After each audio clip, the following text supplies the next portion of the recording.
নদীর পাড়ে থাকা বাঁধগুলোর সুরক্ষার জন্য এবার উদ্যোগ নিল প্রশাসন।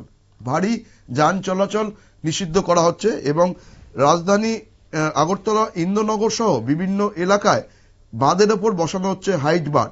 জেলা প্রশাসনের উদ্যোগে এই হাইট বার বসানো হচ্ছে যাতে নদীর পাড় অক্ষত থাকে এবং হাইট বার বসানো হলে বড় ধরনের কোনো যানবাহন নদীর পাড় দিয়ে যেতে পারবে না। এর ফলে নদীর পাড়গুলো সুরক্ষিত থাকবে।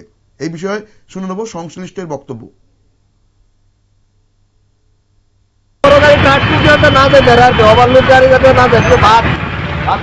গেলে তো ক্ষতি লেগে বড় লুটগাড়ি যাতে না যায় সেই জন্য এটা একটা দেওয়া হয়েছে যাতে গাড়ি চলে। এটা সরকার থেকে দেওয়া হয়েছে। এখানে চন্দ্রপুর আছে একটা আর এদিকে মনে অবদান আছে।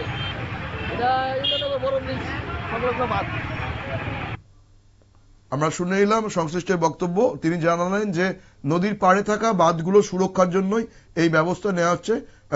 ইন্দ্রনগর সংলগ্ন এলাকার পাশাপাশি অন্য এলাকাতেও আগামী দিনে এরকম হাইট বার বসানো হবে যাতে নদীর পাড়ে যে বাঁধগুলো রয়েছে তার আশপাশ দিয়ে কোনো ভারী যানবাহন চলাচল না করতে পারে, তার জন্যই এই উদ্যোগ নেওয়া হয়েছে। এর ফলে নদীর পাড়গুলো সুরক্ষিত থাকবে বলেই মনে করা হচ্ছে।